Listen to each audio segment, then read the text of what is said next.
alegría, como siempre digo cada domingo. En esto no me cansaré de ser repetitivo, porque es una alegría poder compartir la palabra de Dios cada domingo que me toca.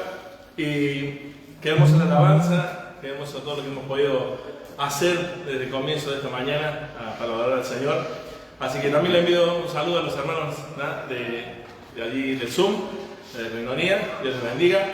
Y vamos a seguir con esta serie de estudios acerca de la carta de 2 de Corintios, esa carta tan preciosa también. Y vieron que hoy nos toca el capítulo 4, ¿sí? Espero que podamos ser breves, pero concisos esta mañana. Y lo he dividido en 3 puntos al mensaje, ¿no? El maravilloso evangelio, la humildad del mensajero y la esperanza de gloria, ¿no? Así se llaman los 3 puntos del sermón que vamos a ir viendo esta mañana. Vamos a analizar cada pasaje, si Dios lo permite. Y ¿sabes qué? Cuando analizamos este pasaje, siempre tratamos de ponerle un título, y a veces es difícil ponerle un título al mensaje, ¿no? Porque tiene a veces algunos temas, en el caso de este particular, que es un capítulo entero. Entonces, realmente le puse como título la esperanza de gloria, nuestra mirada, ¿no? La esperanza de gloria, nuestra mirada, ¿no? Hacia dónde tenemos que mirar. Así que pensaba en cómo atraparles esta mañana para que se conecten con el pasaje, ¿no? Digo, ¿qué puedo decir para atrapar a mis hermanos para que se conecten con la palabra de Dios? Y se dieron cuenta que en las redes sociales está lleno de anuncios. ¿De qué tipo? Por ejemplo, llenos de anuncios de qué tipo a nivel humano. ¿De qué tipo? Están llenos de anuncios. Nos bombardean con la idea ¿de qué? Por ejemplo. ¿De qué? De comprar, ¿no? Y acerca de, si hablamos de uno mismo, de cómo está uno mismo, de cómo vivir bienestar, ¿no? El bienestar propio, ¿no? En solo 5 minutos te daré la clave para vivir, ¿no? Para ser feliz, para ser millonario, ¿no? 30.000 euros al mes te ofrecen a alguno que va a ganar 1.000 euros por día, ¿no? Y tantas anuncios que me llegan. ¿Cómo solucionarte la vida? Bueno, hermanos, sin llegar a ser ese cliché que está en las redes sociales, si tú aplicas el mensaje de esta mañana, yo te aseguro, por la palabra de Dios, que vas a vivir de acuerdo a la voluntad de Dios. Si tú aplicas el mensaje de esta mañana, vas a vivir de acuerdo a la voluntad de Dios. ¿Por qué? Porque vamos a ver la vida de un hombre que vivió de acuerdo a la voluntad de Dios. Es la vida de Pablo. Y cómo Pablo vivió y cómo miró la vida. Porque va a pasar y ha pasado por cosas que nosotros, algunas le hemos rozado. Porque nadie vivió las cosas que vivió Pablo, de ninguno de los que estamos aquí. Pero sí hay similitud en algunas cosas. Así que esta mañana espero haber atrapado tu atención para poder salir de acá diciendo, si yo miro lo que Pablo miraba, yo voy a vivir en adoración a Dios. Así que espero que esta mañana la palabra de Dios realmente nos impacte. Y vamos a leer el versículo 1 del capítulo 4 de 2 Corintios. Dice, por lo cual, teniendo nosotros este misterio según la misericordia que hemos recibido, no desmayamos. Antes bien, renunciando a lo oculto y vergonzoso, no andando con astucia, ni adulterando la palabra de Dios, sino por la manifestación de la verdad, recomendándoos a toda conciencia humana delante de Dios. Pero si nuestro evangelio aún está encubierto, entre los que se pierden está encubierto, en los cuales el Dios de este siglo cegó el entendimiento de los incrédulos, para que no les resplandezca la luz del evangelio de la gloria de Cristo, el cual es la imagen de Dios. Porque no nos predicamos a nosotros mismos, sino a Jesucristo como Señor, y a nosotros como vuestros siervos por amor de Jesús. Porque Dios, que mandó que de las tinieblas resplandeciese la luz, es el que resplandece en nuestros corazones, para iluminación del conocimiento de la gloria de Dios en la faz de Jesucristo. Pero tenemos este tesoro en vasos de barro, para que la excelencia del poder sea de Dios y no de nosotros, que estamos atribulados en todo, mas no angustiados, en apuros, mas no desesperados, perseguidos, mas no desamparados, derribados, pero no destruidos, llevando en el cuerpo siempre por todas partes la muerte de Jesús, para que también la vida de Jesús se manifieste en nuestros cuerpos. Porque nosotros que vivimos, siempre estamos entregados a muerte por causa de Jesús, para que también la vida de Jesús se manifieste en nuestra carne mortal. De manera que la muerte actúe en nosotros, y en vosotros la vida. Pero teniendo el mismo espíritu de fe, conforme a lo que está escrito, creí, por lo cual hablé. Nosotros también creemos, por lo cual también hablamos, sabiendo que el que resucitó el Señor Jesús, a nosotros también nos resucitará con Jesús, y nos presentará juntamente con vosotros. Porque todas estas cosas padecemos por amor a vosotros, para que abundando la gracia por medio de muchos, la acción de gracias sobreabunde para la gloria de Dios. Por tanto, no desmayamos. Antes, aunque este hombre exterior se va desgastando, el interior, no obstante, se renueva día en día. Porque esta leve tribulación momentánea produce en nosotros un cada vez más excelente y eterno peso de gloria. No mirando a nosotros las cosas que se ven, sino las que no se ven. Pues las cosas que se ven son temporales, pero las que no se ven son eternas. Amén. Hermosa porción, larga porción, pero vamos a ir desglosándola esta mañana con el primer punto, el maravilloso evangelio. Fíjate que el versículo 1 dice, ¿no? Por lo cual teniendo nosotros este ministerio, según la misericordia que hemos recibido, no desmayamos, ¿no? Primero aclarar algo. Este ministerio, ¿no?, era la predicación del evangelio, y ese evangelio era el nuevo pacto, ¿no?, que realmente les costaba entender a muchos que era solamente por fe, que no era por obras, ¿no?, que el sacrificio de Jesucristo era suficiente. Ese era el nuevo pacto, ese nuevo evangelio, que costaba muchísimo ser entendido, sobre todo por el pueblo judío, aunque también por los gentiles, claro. Pero lo principal que tenemos que ver aquí, que dice, es que no desmayamos. Tenemos este ministerio, pero fíjate que dice que ese ministerio es tenido en la vida de ellos según la misericordia. O sea que, querido hermano, tú y yo, por la misericordia de Dios, hemos sido alcanzados con este evangelio, y tenemos por esa misericordia de Dios el privilegio de predicarlo. O sea que, siempre digo, ¿no?, Dios inicia las cosas, las mantiene y las termina. Por eso que debemos estar conscientes de a lo que fuimos llamados. Todos nosotros fuimos llamados por la misericordia de Dios en nosotros a predicar el evangelio. Ahora dice, no desmayamos. ¿Te das cuenta que, viendo la vida de Pablo, las cosas que le sucedieron, que es fácil hubiera sido tirar la toalla, ¿no?, con tantas cosas que le pasó a Pablo. Ahora, ¿sabes que la palabra allí, no desmayamos, es una palabra muy fuerte en el griego? Es encaqueo, y significa y caqueo bajo. Y tiene que ver con la cobardía. O sea, cuando Pablo dice, y no desmayamos, está diciendo, y no nos acobardamos. No estoy ocultándome de abajo, dice Pablo. Venga lo que venga, dice Pablo, porque entiendo que fue por la misericordia de Dios, predico el evangelio, venga lo que venga, no me acobardo. Ahí la palabra literalmente significa, no somos cobardes. Así que nos están pasando un montón de tribulaciones, nos están pasando circunstancias difíciles.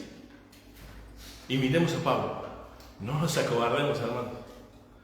No nos pongamos boca abajo, o sea, escondiendo la cabeza, para que nadie nos vea, para no tener que hablar. No nos avergoncemos del evangelio. Este misterio es el nuevo pacto. La misericordia de Dios ha sido derramada en nuestros corazones. Por la misericordia de Dios nos da el privilegio de predicar el evangelio. Las circunstancias no nos podrán callar, no nos deberían callar, no nos deberían ponernos bajo o en cobardía por lo que nos pueden decir, ¿no? Recordad que, mirá, antes bien dice, renunciamos a lo oculto y vergonzoso, no andando con astucia ni adulterando la palabra de Dios, sino por la manifestación de la verdad, recomendándonos a toda conciencia humana delante de Dios. Fíjate que, recuerda que en el capítulo 2, versículo 17, lo que habíamos hablado, delante de Dios, de parte de Dios y delante de Dios. Y él decía que con sinceridad lo había hecho, ¿no? Así que cuando hablamos de que este nuevo pacto, este evangelio que Pablo tenía que predicar, él lo hacía de manera sincera, no se avergonzaba, no la cobardaba en ninguna circunstancia, ¿no? Porque era la verdad. Y, hermanos, Pablo lo que está diciendo acá es: yo no comprometo la verdad por las situaciones que me pasan. Mira, hoy en día se dice que las iglesias, según el tamaño que tengan, son las buenas o son las malas, ¿no?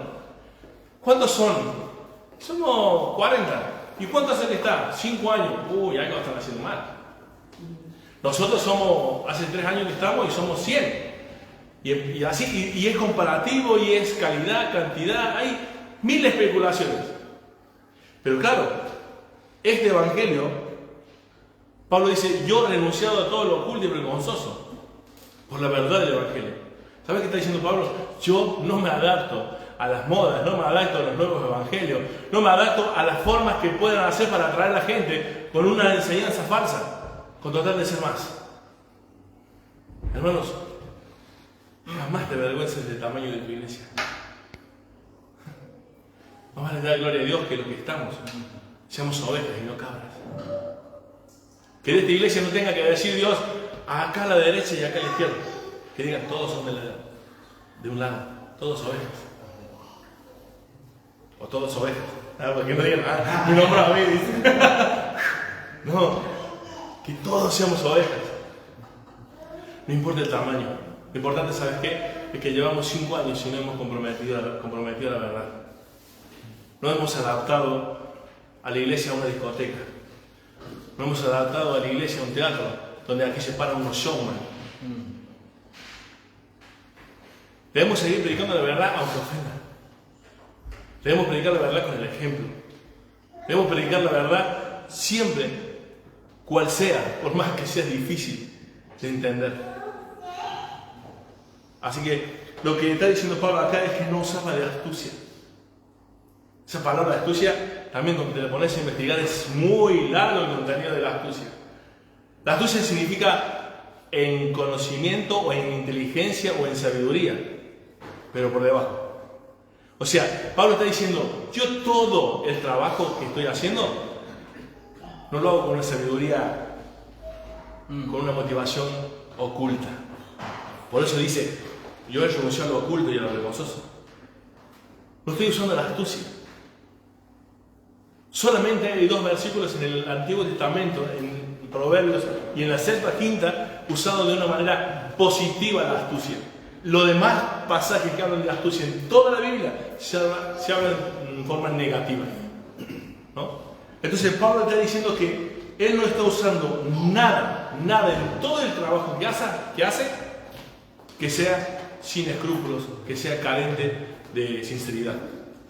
No está usando esa astucia, esa inteligencia, esa sabiduría para engañar, para tener motivaciones ocultas, ¿no?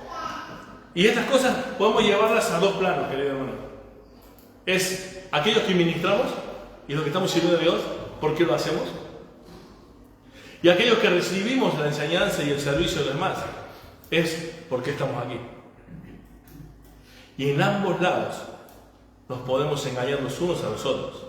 Pero hay alguien que no nos podemos engañar, que es a Dios, que Él no puede ser burlado. Así que cuando decimos estas cosas y cuando Pablo dice estas cosas, ¿recuerdan lo que dijo él antes? Yo les apelo a la conciencia. ¿Se acuerdan de lo que hablamos de la conciencia?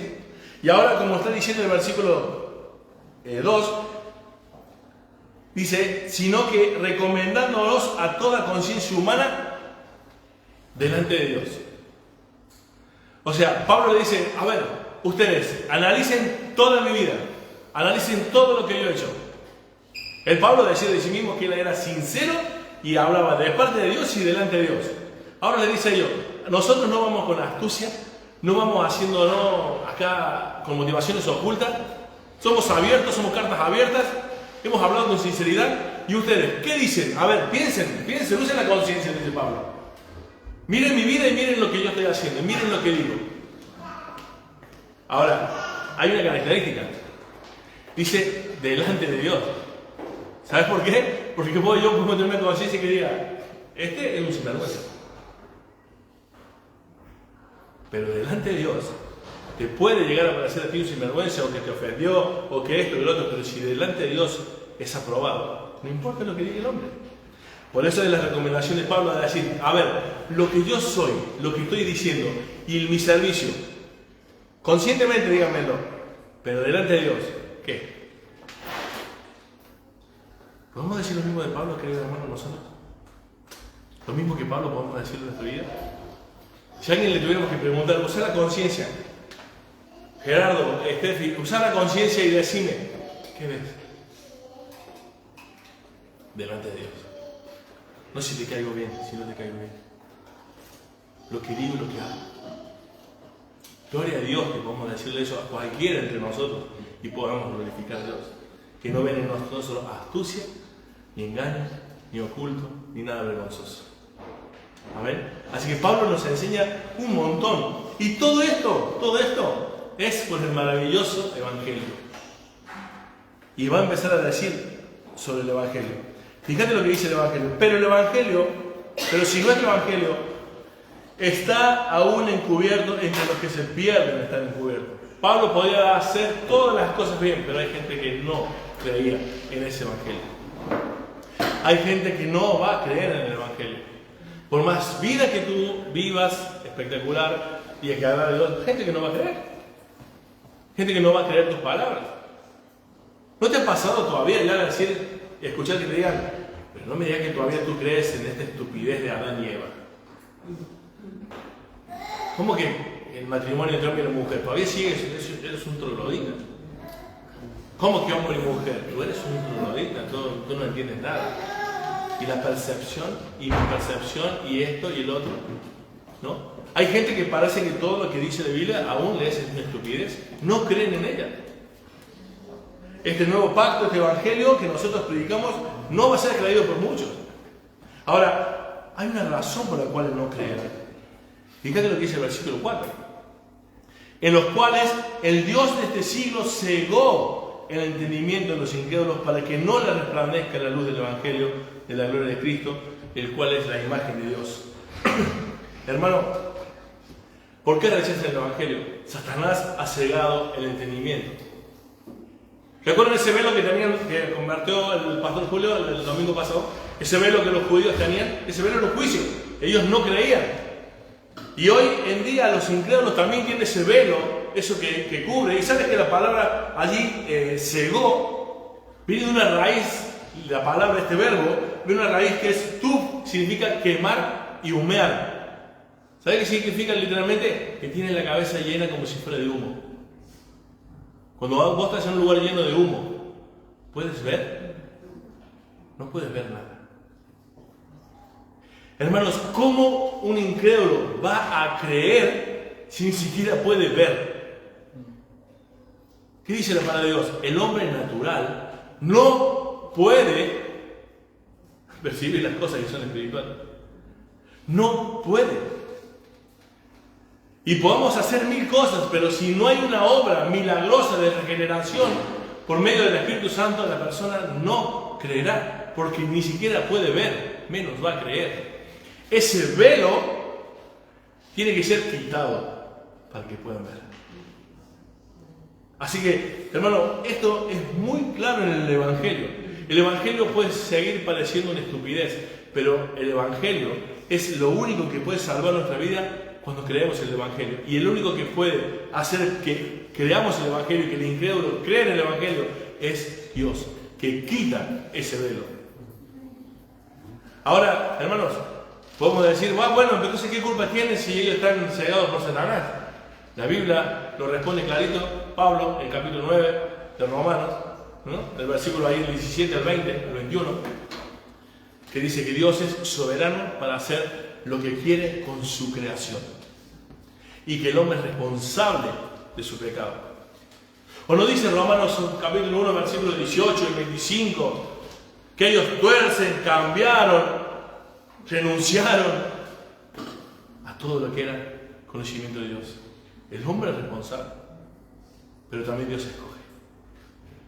La doctrina de la elección es una doctrina totalmente desarrollada en la Biblia, desde el Antiguo hasta el Nuevo Testamento. ¿Y quieren una prueba? ¿Cuántos pasajes dicen a los elegidos, por causa de los elegidos de Dios? Si no hubiera elección, ¿para qué están esos versículos de los elegidos? Así que, hermanos, Dios es soberano con su creación. Y el diablo ha cegado el entendimiento de los incrédulos para que no resplandezca la luz del Evangelio. Pero el hombre es responsable de su pecado, porque ellos rechazaron a Dios, cambiaron, torcieron, repudiaron la verdad de Dios. Aún en las cosas hechas, ¿no? Como dice Romanos, capítulo 1. Así que, hermanos, el Dios de este siglo, ya lo sabemos quién es el Dios de este siglo, ¿no? Para que los que estén anotando ahí en Juan 12:31 o Mateo 4:8 son las referencias que nos explica que es Satanás, el Dios de este siglo, ¿sí? Para los que estén ahí anotando. Ahora, miren lo que dice 1 Juan 2:11, para aclarar aún un poquito más este concepto. 1 Juan 2:11 dice: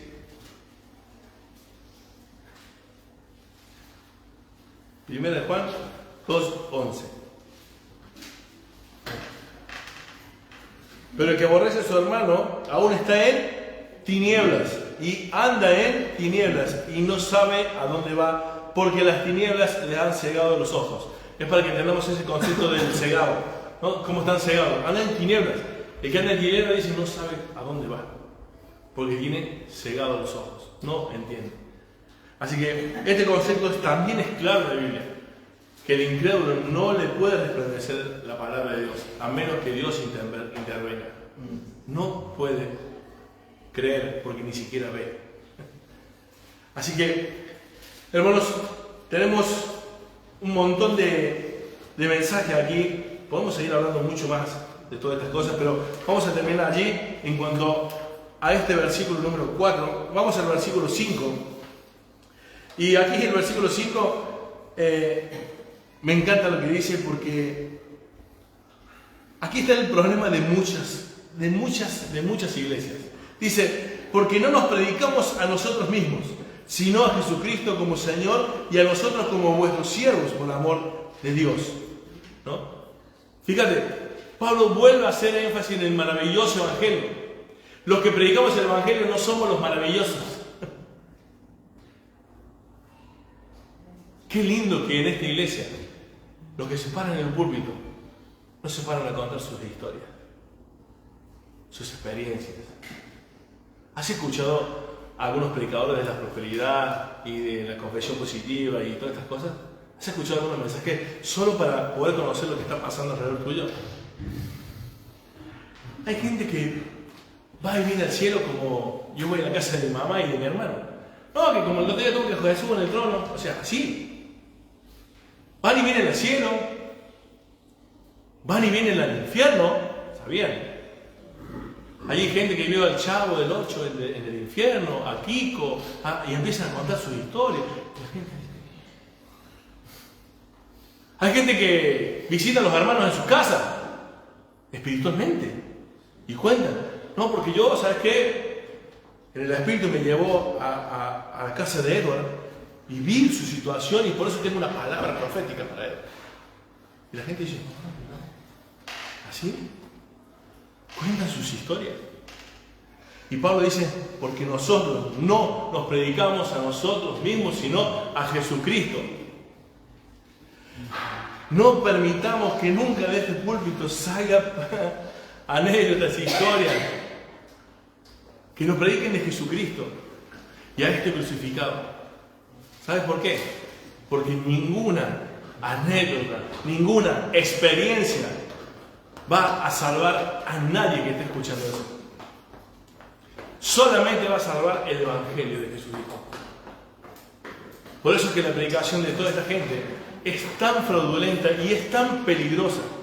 Porque vos decís, bueno, pero esa gente al final, en algún momento se convierte. O sea, a lo mejor algún día va a que sí, pero si muere en esas condiciones, creyendo ese evangelio fraudulento, somos salvados por el evangelio. No somos salvados, hermanos, ni siquiera por cómo vivamos nosotros. Nuestros hijos no se salvan por lo bueno que parezcamos como padres. Ellos tienen que tener a Jesucristo como su Salvador personal. Sí, vale, nuestro ejemplo les conduce, ¿no?, a mirar un poco a Dios, a ver cómo... Pero si no escuchan la palabra, no se van a salvar. Y vos me decís, bueno, Ariel, pero yo tengo... Porque mi papá, porque mi mamá... A mí me criaron sin que yo vaya a la iglesia, sin que esto, sin que el otro. Yo no te voy a decir mi experiencia, yo te voy a decir lo que la Biblia dice. Juan 6. Después tú haz lo que quieras. Juan 6, versículos 63 a 65.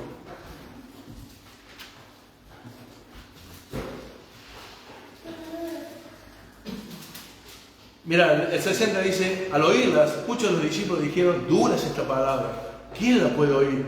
Sabiendo Jesús en sí mismo que sus discípulos murmuraban de esto, les dijo, ¿esto os ofende? Pues si vienes al Hijo del Hombre, subiera donde estaba primero.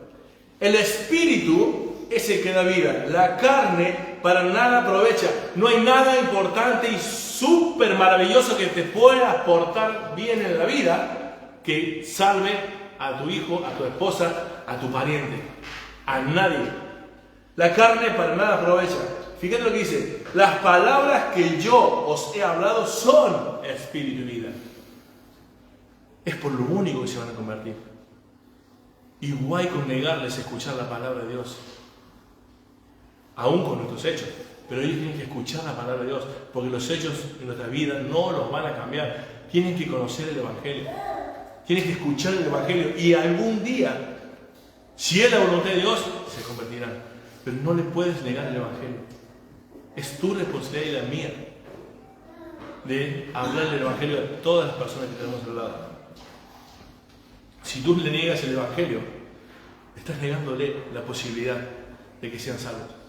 Y lo dice también la Biblia, en 2 Timoteo capítulo 3, versículo 14. Que desde niño has sabido las Sagradas Escrituras que te hicieron, que te pueden hacer sabio, o sea, para que puedas entender la salvación. Si tu hijo, tu mujer, tu esposo no le predican la palabra de Dios, tus parientes, no van a poder llegar a ser salvos por más santito que vos seas. Porque solo las palabras de Jesús son espíritu y vida. Solo eso. Por eso hago hincapié en el maravilloso Evangelio. Esto, en vez de traerte frustración, te tendría que traer el gozo. Porque solamente tú tienes que hacer lo que tienes que hacer, y Dios es el que hace la obra en la vida de ellos. Tú tienes que orar, rogar que Dios les salve, pero tú no puedes hacer nada, ni yo, para hacerlos salvos. Así que nos tiene que traer el gozo el maravilloso Evangelio, porque es el único que es poder de Dios. Uno riega, otro siembra, ¿no? ¿De acuerdo? Pero el que da el crecimiento es Dios, el que lleva el fruto es Dios, el que produce el fruto es Dios. Nosotros somos siervos inútiles, lo que tenemos que hacer. No le creas a la filosofía, no le creas a la psicología. Créele lo que dice la Biblia de cómo tienes que hacer las cosas. Por más experiencia que hayas vivido tú, o la de tu primo, o la de tu padre. Yo tengo que decirte algo a mí, porque la gracia de Dios a mis padres me obligaban a ir a la iglesia, que yo pude conocer el Evangelio. Aunque yo no quería ir, yo escuché el Evangelio. Y cuando un día me dijeron, ¿a dónde vas si te mueres? Yo sabía que no había una balancita de bien y malo. Yo sabía que no era buenito porque tenía pecado. ¿Y dónde lo escuché? ¿Lo vi por mi padre? Sí, pero tenía que escuchar la palabra de Dios, que es la que ilumina el corazón. Había escuchado la palabra de Dios, que no había un hilo justo. Había escuchado la palabra de Dios, que no es por obras. Así que, hermano, no dejes de predicar el Evangelio, no dejes de predicar el Evangelio, es lo único que salva. Por eso es tan maravilloso, y por eso va en contra de nuestra carnalidad. Queremos nosotros hacer la obra de Dios. Dios dice, predica el Evangelio, no le prohíbas la palabra de Dios, tiene que escuchar la palabra de Dios. Y nosotros decimos, no, bueno, pero mi papá o mi tía. Buscamos en lo que fue una oportunidad, en algo que pasó extra, como norma. No es en yugo desigual. Ah, vale, no, pero mirá, yo conozco uno que se convirtió en la chica o se convirtió el chico. Sí, ¿y esa es la regla? ¿O lo que la Biblia dice es la regla? Que Dios puede hacer lo que quiera con su creación. Pero nosotros no somos llamados a juzgar la experiencia o la voluntad de Dios en una situación determinada. Nosotros tenemos que hacer lo que la Biblia dice. Y Dios puede hacer lo que quiere con su creación.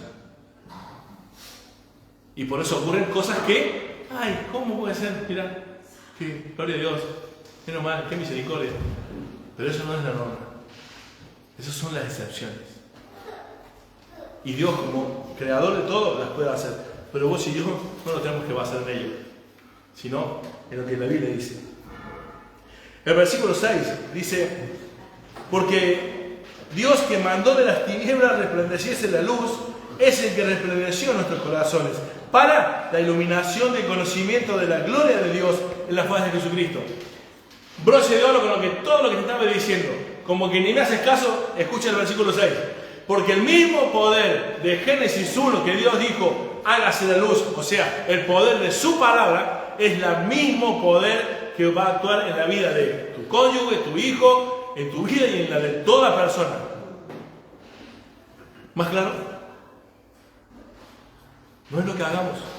Hay que obedecer a lo que Dios dice, que es su palabra. El mismo poder que Dios dijo, hágase la luz, y fue la luz, es el mismo poder que resplandece en el corazón de una persona que es iluminada, y entonces puede conocer la gloria de Dios en la persona de Jesucristo. Si no, no puede.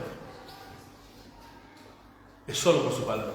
Y aquí termina el primer punto, lo maravilloso del Evangelio, que nos debe hacer descansar tranquilamente en nosotros hacer lo que tenemos que hacer, y Dios se encarga. Y confiar en que su voluntad es perfecta y agradable, aunque no la entendamos.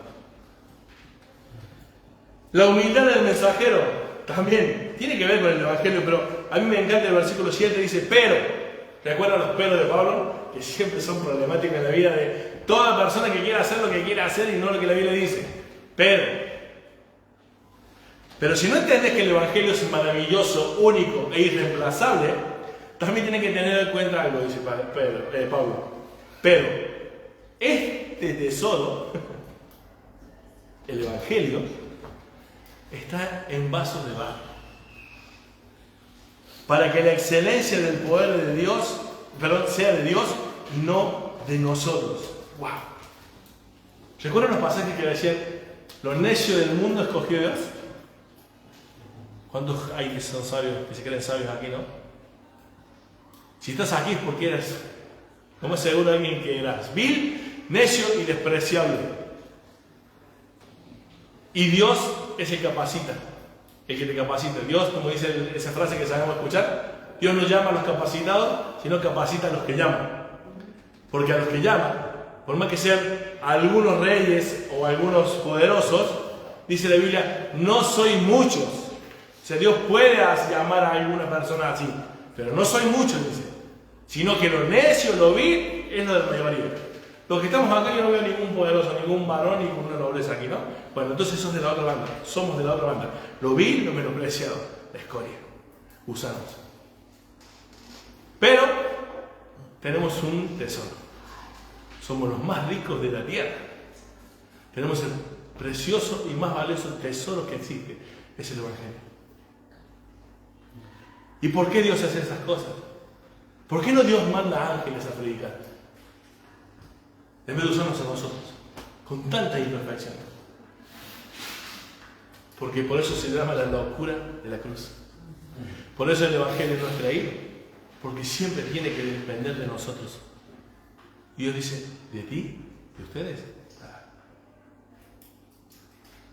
Porque no hay uno bueno, no hay ni uno justo, no hay quien me busque. Por eso todo es de Dios, porque se resume en Romanos 8, 11, 36 o 35. Para Él, por Él y por Él son todas las cosas. Así que este hermoso Evangelio está en la humildad del mensajero, no somos nada, Él nos capacita Porque lo más importante es el mensaje. Porque así como un pasaje dice que lo imposible para los hombres es posible para los dioses. Un día Julio lo dijo en una conferencia, en una entrevista, ¿recuerdan? El mensaje principal, hablamos de la seguridad de salvación. Hablamos de seguridad de salvación y hacían preguntas. No, pero si yo la pierdo, si... Lo que es imposible para los hombres es ser salvo por sí mismo o mantenerla. Es posible para Dios. Es el único que puede. Es el único que puede. Porque es el único que puede llamar a las cosas que no son como si fuesen. La nada no puede crear nada. Tiene que haber una causa. Ese es Dios y Él sí puede hacer de la nada crear las cosas. Amén. Como estas confesiones de ahora, ¿no? Que pueden crear cosas ahora los profetas, apóstoles. Crean de la nada cosas también ellos, como si fueran Dios. El único que lo puede hacer es Dios. Así que... Y Pablo va a dar 4 metáforas aquí, 4 pensamientos acerca de esta humildad del mensajero. El versículo 8 y 9, para ir avanzando, dice: perseguidos mas no desamparados, derribados pero no destruidos. Perdón, el versículo 8. Que estamos atribulados en todo. ¡Wow! A mí me encanta esta parte. Dice, estamos atribulados en todo. Mira, voy a resumir este versículo dándole una forma y después te voy a hacer una pregunta. Versículo 8. Dice, que estamos atribulados en todo. O sea, estamos siempre en problemas. Dice, mas no angustiados, no desesperados. Estamos en apuros, pero no desesperados, ¿no? O sea, podemos estar angustiados, dice Pablo. Podemos estar perplejos, pero no estamos ni perdidos ni sin respuesta, querido hermano. A veces no sabemos qué hacer, parece que, o sea, nos viene angustia, es real, sufrimos, estamos perplejos, pero Pablo dice, estoy en esa situación, pero no estoy perdido. Estoy en situación, pero no es que no tenga una respuesta. No la encuentro todavía, pero no es que no la tenga. Pablo sigue diciendo, el versículo, en apuros, mas no desesperados, perseguidos, mas no desamparados. ¡Wow! Siempre tendremos un lugar a donde llegar y saber que estamos refugiados. Cristo es nuestro refugio. Cristo es nuestro reposo. Por eso Pablo podría decir, puedo estar perseguido, pero tengo un lugar de descanso. Pablo dice, derribados, pero no destruidos. Podemos estar en el suelo, hermano. Yo hace un tiempo atrás le dije, ¿no? Estoy derribado. ¿De acuerdo? Hoy estoy derribado. Pero nunca destruido. Siempre, con Cristo, tenemos uno que nos levanta. Vamos a estar en el suelo, pero nos levantará. Ahora, cuando yo veo esto, mira, vamos a seguir, no, hasta ahí. Acá le hago la pregunta. ¿Quieres seguir a Cristo? Amén. Amén. ¿Y qué esperas cuando quieres seguir a Cristo? Todavía hay creyentes diciendo que ahora que conocen a Cristo, siguen enfocados en su casa, en su auto, en su mejor colegio de los niños, en su profesión, en su máster, en su y en su viaje, y en su coche, y en su... La Biblia dice, el que quiere ser mi discípulo, tome su cruz cada día y sígame. Pablo dice, escuché esta palabrita porque creo que no nos pasó por alto, dice, y estamos atribulados en todo, mas no angustiados, en apuros, mas no desesperados, perseguidos, mas no desamparados, derribados, pero no destruidos, llevando en el cuerpo siempre, por todas partes, la muerte de Cristo.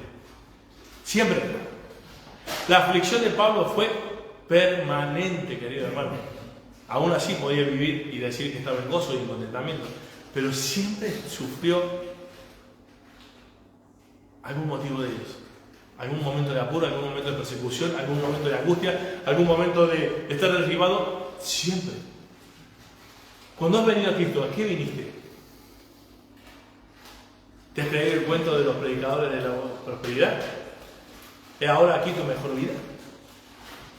Cuando vienes a Cristo no es aquí tu mejor vida, Porque 2 de Timoteo, capítulo 3, versículo 12 dice: los que quieran ser mis discípulos padecerán persecución. Y Juan 16:33 dice: en el mundo tendréis aflicción. Así que no sé para qué vienes en pos de Cristo y esperar otra cosa que no sea esto. Porque si no, tú no estás siguiendo a Cristo, querido hermano. Seguir a Cristo, ¿sabés qué significa? Ser afligido por amor a los demás. Pero Ariel, me parece que estás exagerando. ¿Quieres que lo leamos? Lo leamos juntos. Versículo 2 y versículo 15. Pero teniendo el mismo espíritu de fe, el 12, de manera que la muerte actúe en nosotros y en vosotros la vida. ¿Sabe qué significa? Pablo está diciendo: aunque yo me esté muriendo en ello, ustedes no tienen vida. O sea, las personas se van a convertir. Aunque yo me esté muriendo, aunque muera cada día, hay otras personas que se salvan cada día. Y el versículo 15 dice: porque todas estas cosas padecemos por amor a vosotros, para que abunde la gracia por medio de muchos, la acción de gracias sobreabundante para la gloria de Dios. Hermano, ir en pos de Cristo significa ser afligido por amor por otros. No viniste a una mejor vida cuando conociste a Cristo. La mejor vida está en los cielos, en la salvación que nos espera, como dice Efesios capítulo 1, versículo 13. Nos dio el Espíritu Santo como garantía de lo que nos espera. Pero aquí en la tierra no esperes una vida llena de plenitud, de gozo, de prosperidad. Eso jamás se prometió en la Biblia.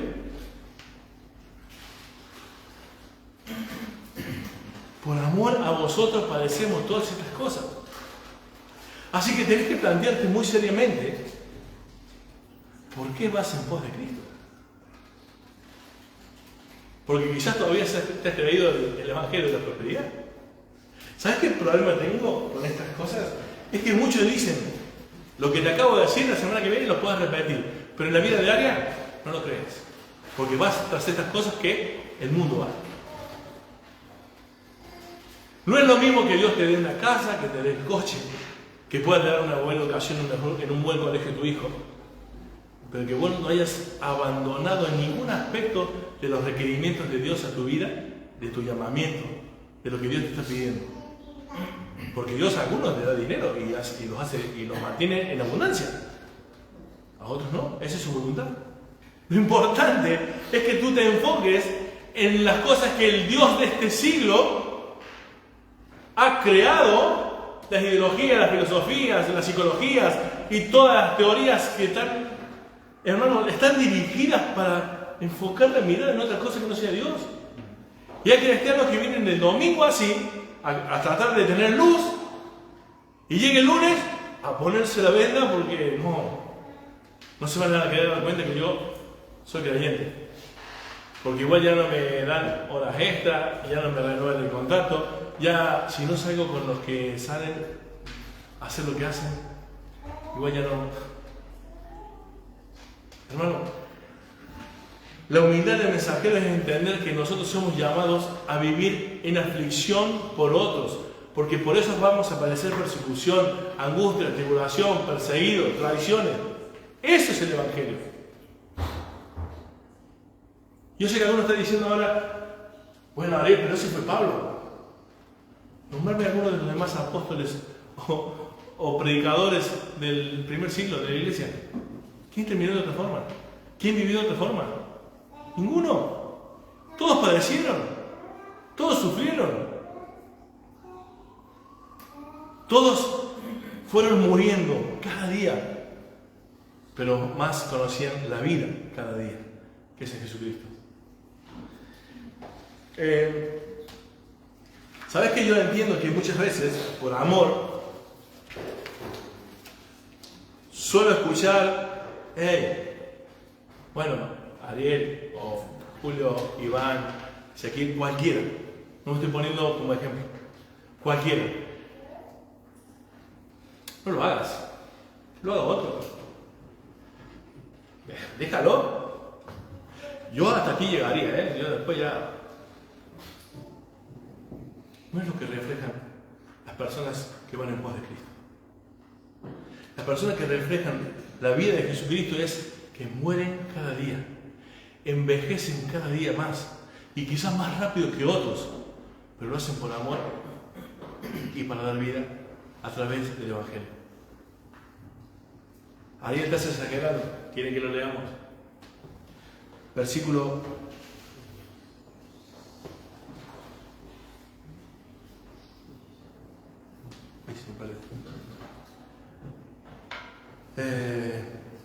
16.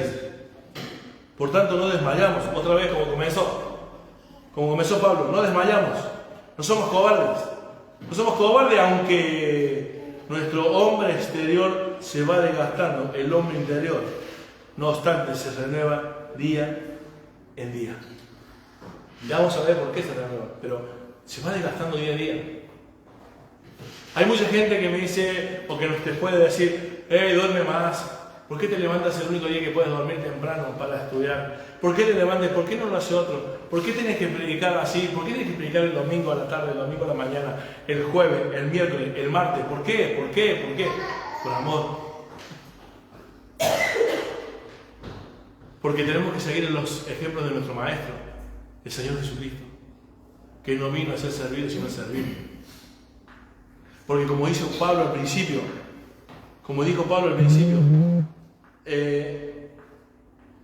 porque no nos predicamos a nosotros mismos, sino a Jesucristo como Señor y a nosotros como siervos por amor de Jesús. Porque hermano, cuando se te dio la oportunidad de conocer el Evangelio por la misericordia de Dios, también se te concedió la misericordia de llegar a ser siervo de Dios. Y ser siervo de Dios es cambiar de amo. Antes vos y yo éramos esclavos del pecado y nuestro amo era el diablo. Éramos hijos del diablo, por naturaleza hijos de desobediencia. Cuando Cristo nos salvó, somos libres. ¿Amén? Pero Pablo se cansa de decir que él es esclavo y prisionero de Cristo. ¿Hay una contradicción? No. Esa es la responsabilidad humana. Somos libres en posición y nuestra responsabilidad en el proceso de santificación es mantenernos esclavos de Jesucristo para que Él sea el Señor de nuestra vida en todas las áreas. ¿Quién es el que produce querer como el hacer? ¿Dios? ¿Pero quién se levanta temprano a dar? ¿Tú o Dios? ¿Quién es el que tiene que ponerse a estudiar la Biblia? ¿Dios o tú? ¿O yo? Nosotros. Hay responsabilidad humana y hay soberanía de Dios. Dios te escogió por su misericordia para llevar el Evangelio así, con un vaso frágil como eres. Pero también te dio la responsabilidad de que vas a pasar persecución y que por amor tendrás que sufrir. No es una mejor vida aquí, jamás Dios prometió una mejor vida aquí. La mejor vida, la única que prometió Dios fue allá. No nos cansemos pues de hacer el bien, porque a su debido tiempo cosecharemos, dice Jehová. A su debido tiempo. Y quizás aquí ni la miremos. ¿Cuánta gente se murió creyendo en la promesa que su cónyuge se iba a salvar? Y murió y no lo vio salvo.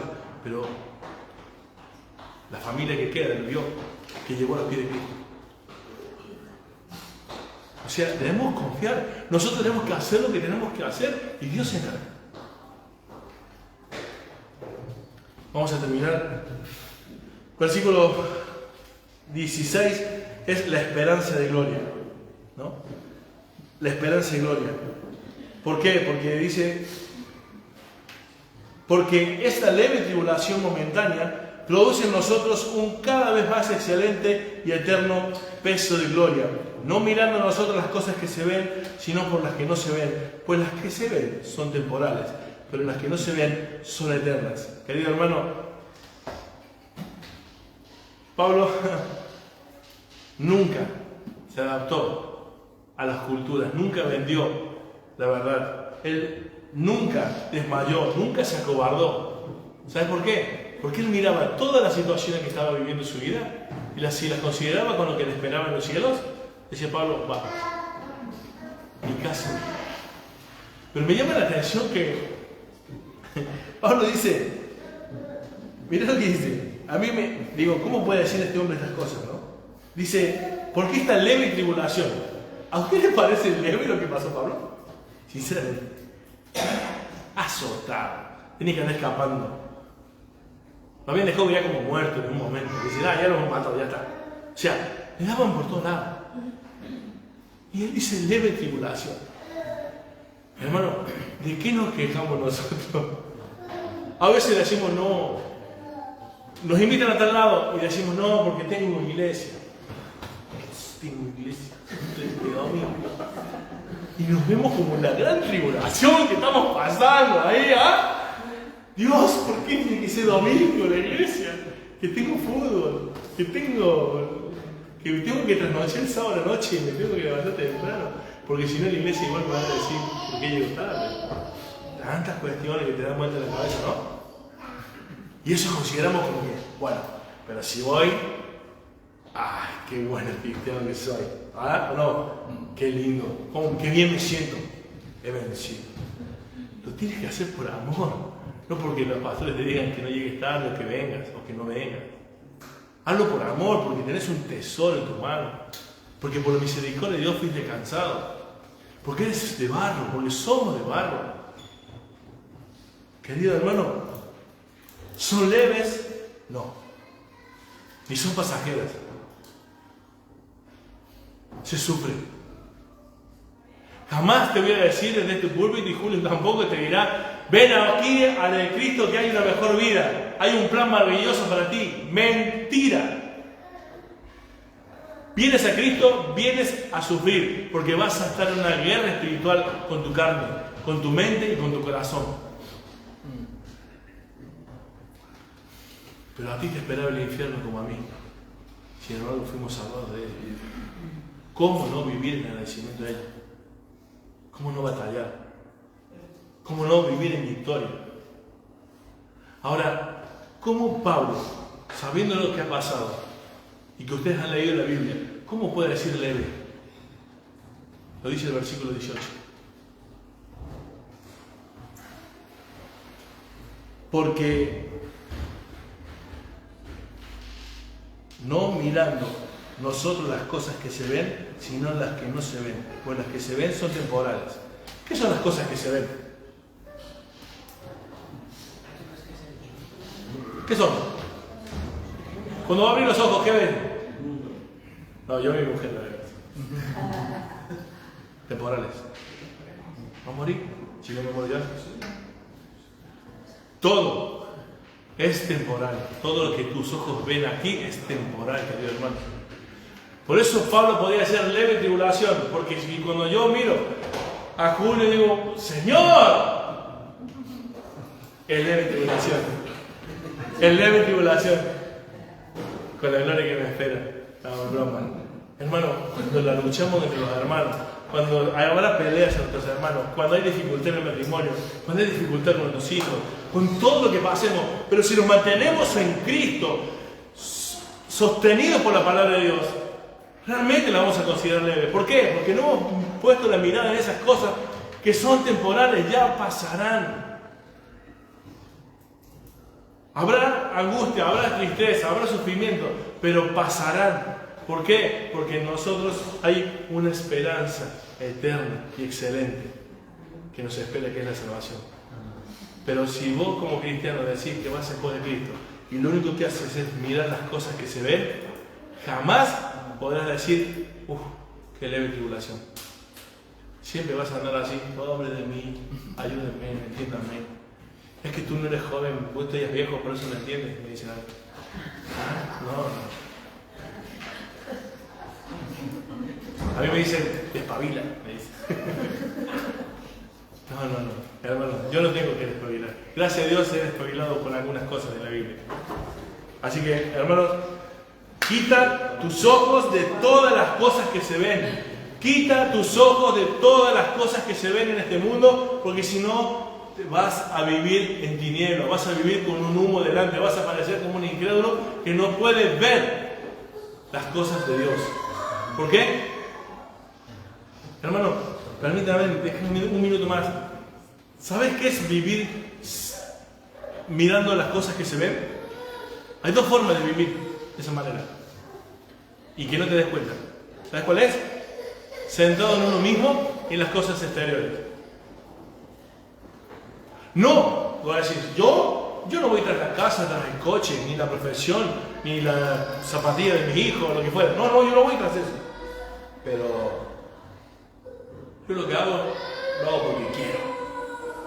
Porque me tengo que sentir bien. Porque es mi opinión. Porque no me importa lo que digan. Porque siempre primero yo. Eso es poner la mirada en las cosas temporales, porque tú no eres nada. Cuando dices, ámate a ti mismo, claro, primero yo.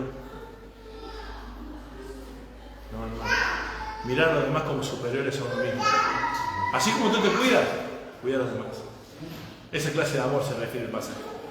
Así que poner las cosas en la mirada, en las cosas que se ven, puede significar que te sientes en ti o en las cosas exteriores. Y algunos viven allá o acá, y algunos tienen las dos. Y Dios dice, quita las cosas, quita la mirada de las cosas que se ven, porque son temporales. La mirada no es acá, no es allá, sino en las de arriba. Recordá, en esta semana, cuando tengas que decidir venir a la reunión de oración, o quedarte a ver la serie, ¿estás aquí? ¿Estás allá? ¿O estás mirando allá? Cuando estés ahí, ¡oh, qué bien que estoy el domingo! ¿Tú que levantas ya? ¿Ya es la hora?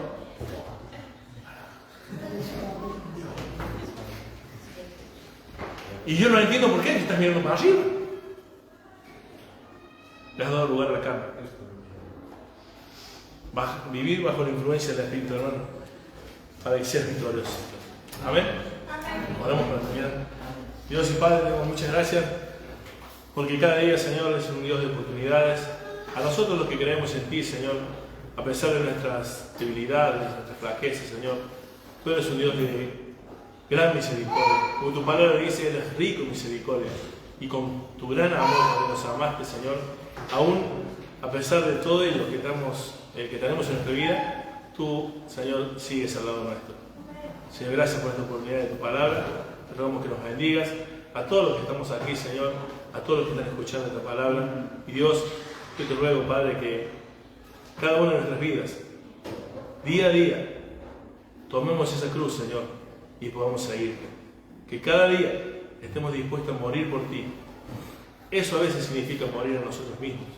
Eso a veces significa dejar de hacer lo que nos gusta. Eso a veces significa también de mirar a los demás como superiores a nosotros. Señor, eso significa cumplir tu palabra. Señor, tú fuiste el ejemplo de ello. Tú hablando con tu Padre le dijiste, Señor, si es posible pasarme esta copa, pero que no se haga mi voluntad, sino la tuya. De la misma manera, Señor, que cada día podamos decir nosotros, Señor, que no se haga mi voluntad, sino la tuya. Y esa voluntad, Señor, sabemos que es buena, agradable y perfecta. Es por ello que confiamos en tu palabra y descansamos en ella. En el nombre de tu Hijo Jesús. Amén. Amén.